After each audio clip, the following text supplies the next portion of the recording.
Эхийн түүх гэсэн сэдвээр та бүхэнтэй хамт Бурхны үг тунгаан бодоход энэ цаг мөчийг зориулъя. Энэ эхийн түүх нь Мелхиседек хэвлэлийн газраас 2016 онд хэвлсэн номонд гардаг агуулга байгаа юм. Та бүхэнд уншиж өгье. Томас Морийн Утопия романд гардаг утопи нь No Place гэсэн утгатай.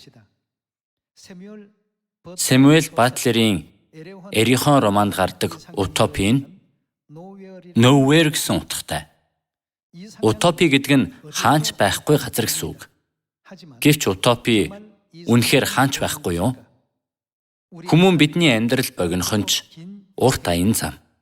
Тэр л аян замаар дамжуулан бид газар амьдарч, амьсгалж, оршин байгаагаа мэдэрнэ. Хүмүүний тэгтлээ хайж байсан тэр утопи өөр хаанч биш. Харин ээжийнх нь ингэрт байдаг биш үү гэж бодогдно. Эмэгтэй хүн жирэмсэлж, хүүхэд төрүүлж, улмаар ээж гэх нэртэй болдог. Их хүн болох үйл явц юутайч зүрлэшгүй өвдөлт зовлон дагуулдаг. Гэсэн хэдий ч тэр өвдөлт зовлонгооч ээжүүд жаргал гэцгэн. Мах тасрах өвдөлтийг ч аз жаргал гэж үзэн. Тийм их өвдөлт зовлон амсуулсан хүүхдээ яаж тэгтлээ хайрлаж чаддгийм бол? Би ч та бүхэнч энэ хорвоод оршин буй бүхэн эхийн хайраар амьдардаг. Бурхан бүх газар байх аргагүй учраас их хүнийг бүтээсэн гэдэг үг байдаг. Энэ нь Бурхан бүх газар их хүний төрхөөр оршин байдаг гэсэн үг биш үү? Харин энэ бүх зүй тогтолыг бүтээлийн эхэн үеийн Библийн түүхээс олж болно. Төгсгөл хэсэгт нь эхийн талаар ингэж дүгнсэн байна лээ. Эхлэл номноос харвал Бурхан Адамыг хүн нойронд автуулсны дараа хавиргаар нь бүтээсэн оршихуй ямар нэртэй байсан бэ? Ева гэдэг нэртэй эмэгтэйг бүтээсэн гэж гардаг. Ээж болохоос өмнө бол бүгд л эмэгтэй хүн юм. Эмэгтэй хүнээс их хүн болж өөрчлөгдөх явц нь хүүхэд төрүүлэх ёстой. Хүний мэдрэх хамгийн том өвдөлт бол төрөх үеийн өвдөлт гэнэ. Тэгтлээ их зовж төрүүлчихэд үрдээ ямар их хайр халамжаа зориулдаг вүлээ дээ. Ээжээс өөр хэн ийм зүйлийг даван туулж чадах вүлээ? Хүмүүний амсаж болох хамгийн том зовлонг өөрт нь мэдрүүлсэн тийм л хүнийг амиа зориулсан байж хайрлах цорын ганц хүн бол ээж. Тэгээд би эхийн түүх гэдэг номны төгсгөлийн хэсгийг уншингаа энэ дэлхийн ээжүүдийн амьдрал эцсийн дүндээ үр хүүхдийнхээ төлөө өөрийгөө золиосолж, амбиа зориулж, зүдэж зүтгэдэг ээжээсээ өвлөж авсан генээр бүрэлдэдгийг ойлгосон. Ямар ч ээж адилхан гэж санагдана. Хүүхдийнхээ төлөөл бол өөрөө эрхэм дээд, өөрөө эрхэм нандин хэрнээ. Дорд байр суурьнд зогсно.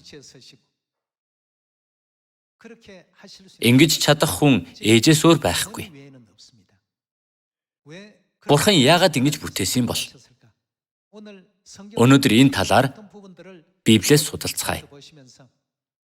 Махан биеийн ээжүүдийн золиос агууч гэлээ. Бид ээжийн ээж гээд цааш явсаар байвал эцэст нь Евад хүрнэ. Ева хэний эхнэр гэж Библиэд гардаг вэ? Адамын эхнэр гэж гардаг шүү дээ. Ром 5 дугаар бүлгийн 14-р ишлэлд Адам нь хэнийг бэлэгдсэн гэж байдаг вэ?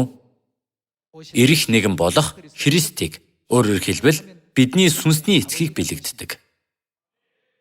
Эцгийн эхнэр болох эхийг Библиэд Ева гэж илэрхийлж байна. Амьд бүхний эх болсон ач. Галат номд дээр оршигч Иерусалим нь эрх чөлөөтэй. Тэр бол бидний их юм хэмээгдсэн Тэнгэр их. Эх хүн ч бас ээжигээ санах үе их байдаг гин. Ээжийн ээжж бас амьдралд бачимдаж, туйлдаж, ядарч, залуу насан ч өнгөрч, үр хүүхдүүд нь тусдаа гарч, дэрэгдэн хинч байхгүй үед та хэнийг хамгийн их санддаг вэ гэж асуувал хэдийн өндөр настай хүн ч гэлээ ээжигээ хамгийн их санаж байна гэдэг гин. 80-аас 90 насны өвөө нараас асуухтаж ээжигээ л хамгийн их үгэлдэг гэдэг. Хүмүүс дэлхийн хамгийн сайхан үг юу вэ гэж судалгаа хийхэд хамгийн агуу сайхан үгээр ээж гэдэг үг тодорсон гин. Хүн бүрийн сэтгэлд ээж нь байгаа нь бидний сүнсний эхийн золиос эхийн хайрыг төдийгүй. Эх маань хүүхдүүдийнхээ төлөө чимээгүйхэн сайн мэдээний замыг хэрхэн удирддгийг харуулна. Энэ бүхэн эцэстээ бүх үндэстэнд эхийг үгэлэн санах хүчин зүйл болсон биш үү гэж бодогдоно. Тиймд өнөөдөр эхийн түүх гэсэн сэдвийн хүрээнд Галаат 4-р бүлгийн 28-р ишлэлээс судалцгаая.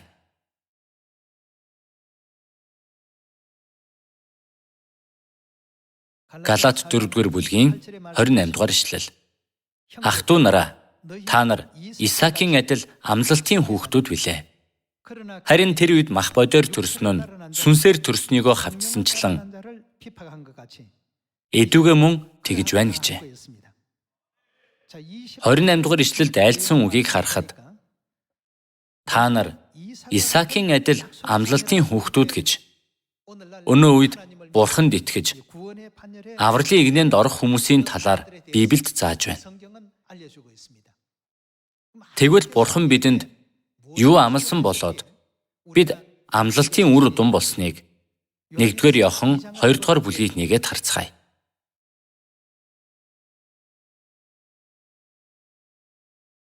1-р Иохан 2-р бүлгийн 25-р ишлэл.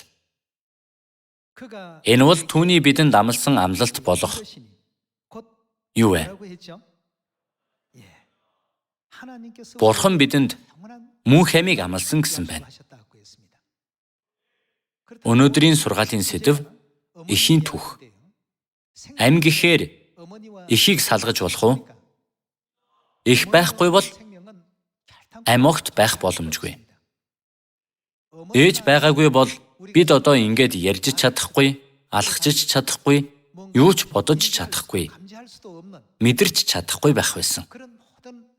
Бид энэ бүх ДНХ-г ээжээсээ өвлөж авдаг байхаа. Хүний биед 60 гаруй их найд эс байдаг гэн.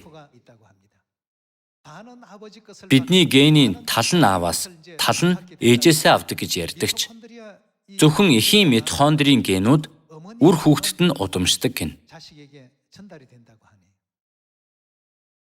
Тийм учраас л ээж байхгүй бол бид бүрэн бүтэн хүн болж чадахгүй гэсэн утгатай юм. Амийг эхээр дамжихгүйгээр бид олж авах боломжгүй. Энэ талаарх Бурхны хүслийг илүү наривчлан авч үзье. Илчлэл 4-р бүлгийн 11-р ишлэлийг харцгаая.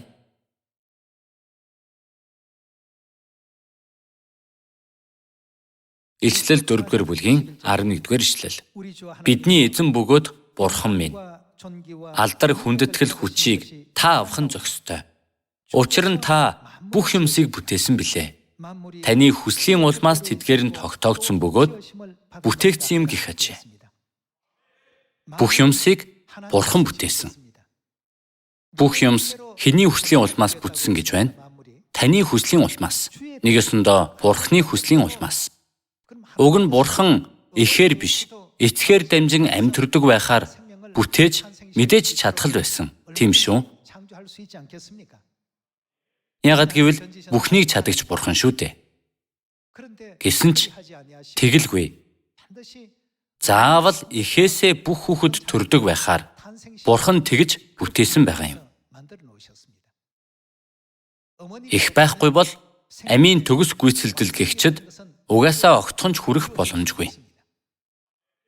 Эх хүн хойч үеэ төрүүлж ам өгөхийн тулд дэндүү их зовлон туулахаас өөр аргагүй. Эх гэдэг үг тэгэхээр зовлон, золиос, өвдөлт, шаналл зэргийг багтаасан гэж хэлж болно. Бид зүгээр л ээж гэж нэг их анзаарахгүй дууддаг. Та бүхний махан биеийг төрүүлсэн махан биеийн ээж байгаа. Сүнсээр бол сүнсний эх байгаа. Эх хүн гэдэг нэрэнд үр хүүхдээ өсгөхийн төлөөх тоо томшгүй зовлон шаналл, өвдөлт, нүднээс далд элдэв бэрхшээл зовлон байдгийг ойлгох ёстой. Ээж гэдэг нэр зүгээр нэг бий болсон нэр ерөөсөө биш. Тиймээс л Илчлэл 4-р бүлэгт таны хүслийн улмаас тэдгээр нь тогтоогдсон бөгөөд бүтээгдсэн юм гэж айлдсан байдаг. Хүүхэд эцгээсээ төрдөг биш. Харин эхээсээ төрдөг болгосон Бурхны зүй тогтлын дагуу өнөө үед энэ дэлхийн бүх амьд биет махан биеийн амийг махан биеийн эхээсээ өвлөн авдаг шиг сүнсний мөнх амийг сүнсний эх оршин байхгүй бол огт өвлөн авч чадахгүй юм. Бурхан энэ л зүй тогтлыг ойлгуулахын тулд далайн загасч бай, тэнгэрт нисэх шувуудаж бай. Хуурай газараар давхилдах бүх аратан амьтадч бай. Бүгд л эхээсээ ам өвлөн авдаг байхаар бүтээсэн хэрэг. Энэ нь махан биеийн ам, махан биеийн ихээр дамжин өгөгддөг шиг бидний сүнсний мөнх ам заавал хэн оршиж байж хэмээн олж авна гэж зааж өгчөв. Сүнсний их оршин байхгүйгээр мөнх ам авах огтхонч боломжгүй гэдгийг ухааруулсан агуулга гэхэд болно. Тэгвэл чухам Библиэд сүнсний их оршин байдгийн болов Библи бүх зүйлийг гэрчлэх ёстой. Библи юу гэж айлдаж гэрчилж байгаа вэ гэдэг нь илүү чухал. Бидэнд мөнх ам өгөхийн тулд сүнсний их оршин байгаа гэдэг Бурхны сургаалыг Эхлэл 1-р бүлгээс батлан харцгаая. Эхлэл 1-р бүлгийн 26 дугаар ишлэлээс харъя. 1-р бүлгийн 26 дугаар ишлэл. Тэгээд Бурхан бид дүр төрхийнхөө дагуу бидэнтэй адилхан хүнийг буй болгоё гэжээ.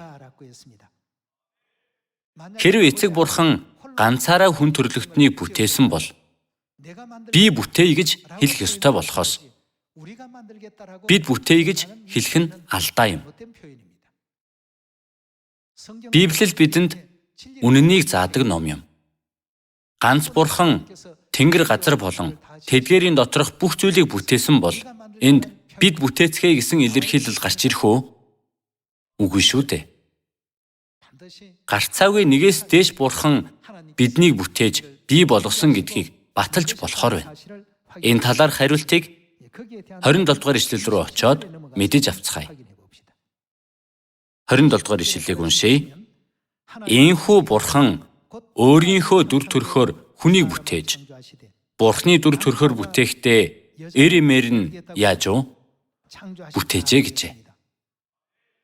Бид дүр төрхийнхөө дагуу бидэнтэй адилхан хүнийг буй болгоё хэмээгээд эрэгтэй, эмэгтэй хүн бүтээсэн бол бид гэгдэх эрэгтэй дүр төрхийн Бурхан ба эмэгтэй дүр төрхийн Бурхан оршин байгааг ойлгож болох биш үү? Энэ нь хүн төрлөختнийг ганц Бурхан бүтээсэн юм ерөөсөө биш гэсэн үг. Удаан хугацааны туршид хүн төрлөختөн эрэгтэй дүр төрхийн Бурханыг эцэг Бурхан гэж нэрлэж ирсэн. Тэгвэл эмэгтэй дүр төрхийг агуулсан Бурханыг бид юу гэж нэрлэх ёстой вэ? Мэдээж бидэнд ам өгсөн нэгэн учраас их Бурхан гэж дуудах ёстой. Иймээс махан биеийн ертөнцид аав байдаг, ээж байдаг шиг сүнсний ертөнцид ч эцэг Бурхан болон их Бурхан оршин байдгийг ухааруулж байна. Энэ бол Бурханы бидэнд амласан амлалт болох мөнх ам юм. Гэхдээ тэр ам нь заавал ихээр дамжиж хүн төрлөختөнд өгөгдөх юм. Хүн төрлөختөн энэ зарчмыг махан биеийн ертөнцид амьдрахдаа мянган жил сурж ирсэн биш үү? Хүүхэд гарцаагүй ээж байж л төрнө гэдгийг жаахан хүүхдэж мэднэ. Үүн шиг сүнсний ам авахын тулд бидэнд сүнсний их байх ёстой. Бид эрэгтэй дүр төрхийн бурхныг эцэг бурхан гэж дуудаж байгаа бол эмэгтэй дүр төрхийн бурхныг мэдээж их бурхан гэх ёстой.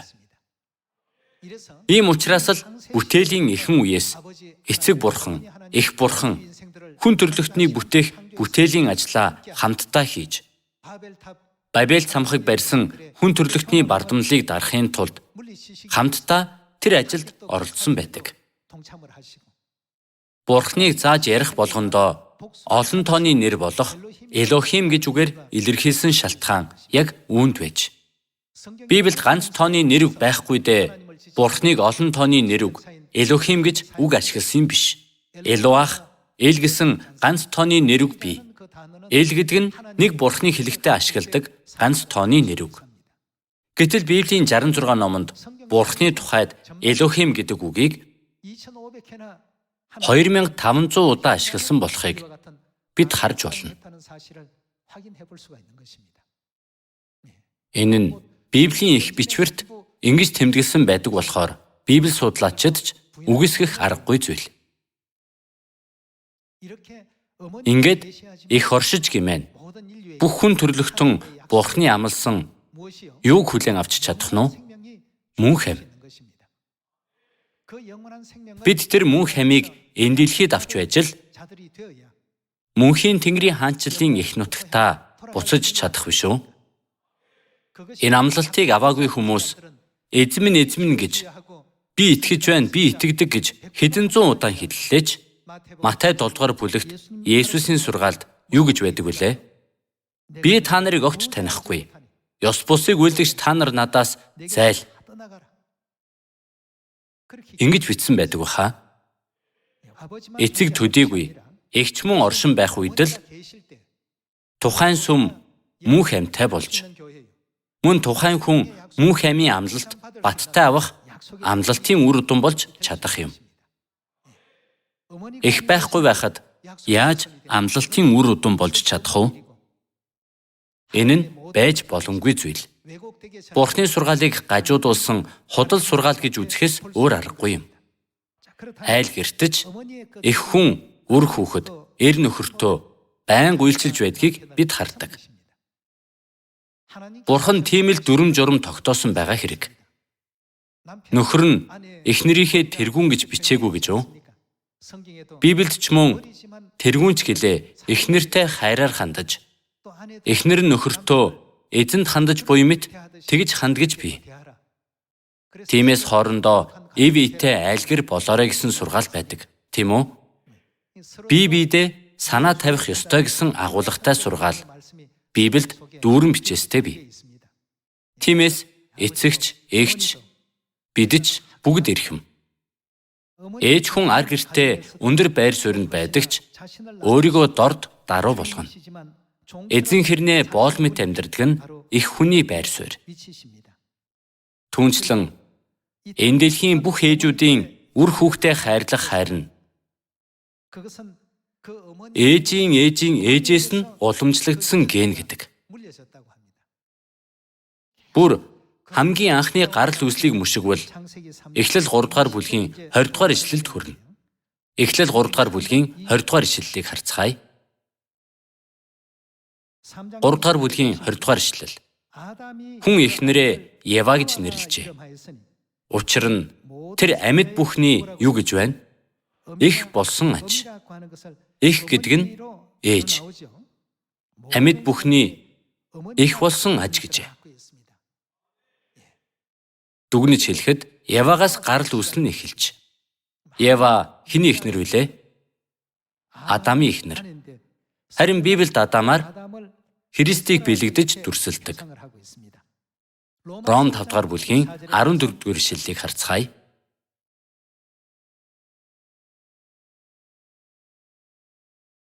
Тавдугаар бүлгийн 14 дугаар ишлэл.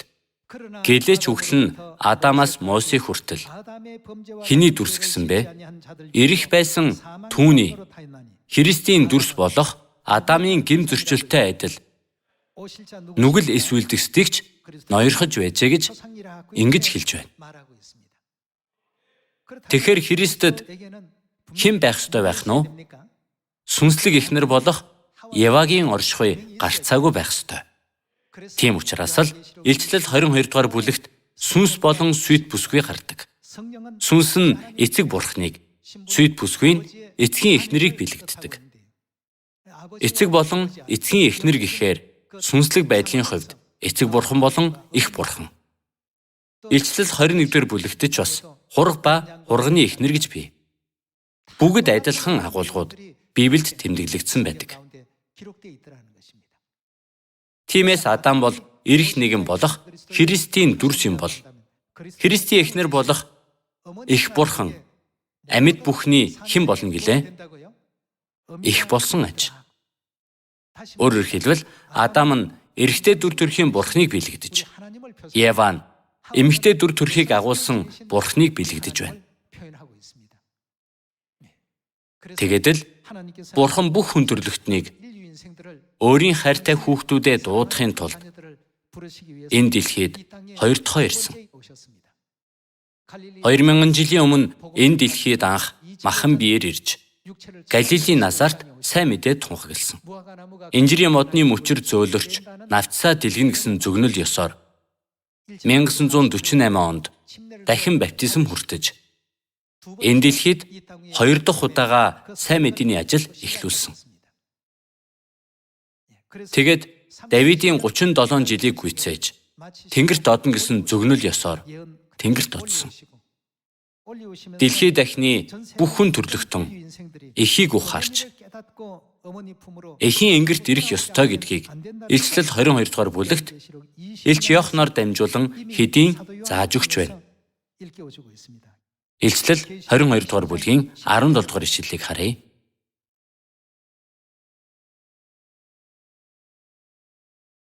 Сүнс болон сүт бүсгүй ирээрэг нь эцэг болон эх юу гэж альдсан бэ? Хэн рүү вэ? Сүнс болон сүт бүсгүй рүү бүгд эргэн ирээрэй гэжээ. Бүх хүн төрлөختөн эхийг ухаарсан цагт л итгэл төгс болно гэсэн үг юм. Эцгийг мэдэж, эхийг мэдэж байж л эцэг эх рүү эргэн ирж чадна шүү дээ. Сүнс болон сүт бүсгүй ирээрэг нь, сонсогч нь ирээрэй гэж хэлэг. Цангасан нэг нь нэрэг, хүссэн нэг нь амийн усыг үнгүй авах. Энэхүү номын иш үзүүлэлтийн үгсийг сонсогч бүрд би гэрчилж байна. Өөрөөр хэлбэл энэ Библийн үгсийг сонсогч бүрд би гэрчилж байна. Хэн нэг нь эдгээрийн дээр нэмэх аваас Бурхан энэхүү ном бичигдсэн гамшгуудыг түнд нэмэх болно. Хэн нэг нь энэхүү иш үзүүлэлтийн номын үгсээс хасах аваас Бурхан энэхүү номд бичигдсэн амийн модноос болон ариун хотоос хувийг нь хасах болно.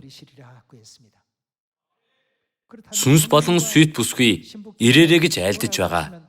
Энэ үгнээс ч хасаж эсвэл нэмэж огт болохгүй. Энэ дэлхийд эцгийг олж, эхийг олж, жинхэнэ итгэл төгс болох эхийн энгэрт бүх хүн төрлөختөн эргэн ирэх учиртай. Исая 60 дугаар бүлэгт гялалзан гэрэлтэх гэрлийг хараад хөвгүүд чинь алс холоос ирж, охид чинь тэврүүлэн ирнэ гэж зөгнсөн байдаг үсттэй. Үүнийг Исая 60 дугаар бүлгээс баталцгаая.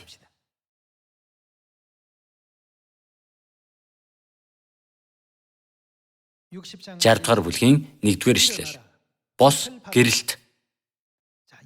Энд гэрэлт гэсэн байна. Энэ гэрэл хэний гэрэл болохыг анхааралтай харцгаая.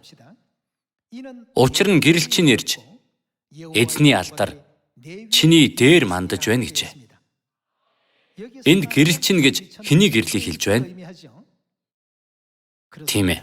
Иерусалимийн гэрэл. Яагаад Иерусалимийн гэрлийг гэрэлтүүл хэмээсэн шалтгааныг 2 дугаар ишлэлээс нь судалцгаая. 2 дугаар ишлэл.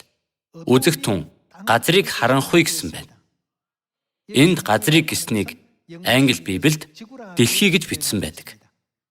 Харанхуй дэлхийг бүхэлд нь бүрхэж гүн харанхуй хүмүүсийг бүрхлээ гэжээ. 8 тэрбум хүн төрлөختний оюун санаа, сүнсний нүд чих, зүрх сэтгэлийг бүрэн бүрхэж халахалж байна. Харанхуй делхийг бүрхэж, хүмүүсийг гүн харанхуй бүрхэн. Гэвч эзэн чиний дээр мандаж, алдар нь чиний дээр үзэгдэнэ. 3 дугаар ишлэл. Үндэстнүүд гэрэл рүү чинь, хаад мандах туяа руу чинь яана гэж байна? Ирнэ гэжээ. Үндэстнүүд гэрэл рүү чинь, хаад мандах туяа руу чинь бүгд ирэх болно. Энэ бол та бүхний зүгэнсэн зүгнэл биш.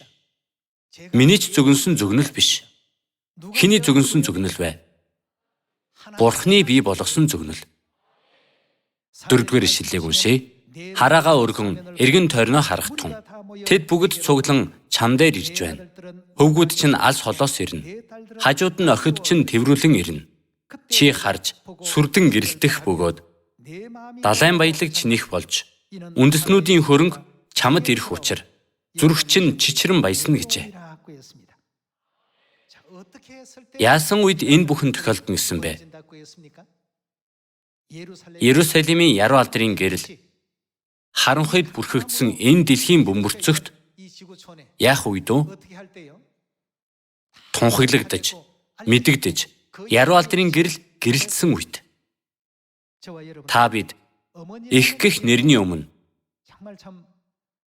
Тэнгэр түйлсэн урдын бүх нүгэл алдаа буруу, энэ дэлхийд хийсэн нүгэл алдаа зөрчлөө, бүгдийг эвлэрүүлж, мөнхийн Тэнгэрийн хаанчлалын их нутагтаа хангалттай орох Тэнгэрийн хүүхдүүд болно гэж итгэж байна. Их гэдэг нэр өөрөө биднийг зовлонгоор төрүүлсэн гэх нэгэн төрлийн амьд нотлохоо юм. Хүүхдээ өвдөж зовж төрүүлж байж л олж авах нэр бол их гэдэг нэр. Энэ нэрийг зүгээр хөнгөн, амархан, хааш яаш олж авсан юм огт биш. Тийм биз? Тиймээс их биднийг үргэлж миний амь амьдрал, хамаг бодол санаа минь гэж тодорхойлдог. Бид ч бас эцэг эхийгээ амьдралынхаа утга учир болгож чадах зөв итгэл дотор Бурхны яруу алдрыг самаар дэлхийн хязгаар хүртэл гэрчилж, Бурхны сургаалыг зөв дамжуулж, Сионы бүх ах トゥ эгч トゥ нараа эхийн гэрэл рүү буцан иртэл нь газарчилцгаая гэж та бүхнээсээ хүсээд сургаалаа үгээр дуусгая. Баярлалаа.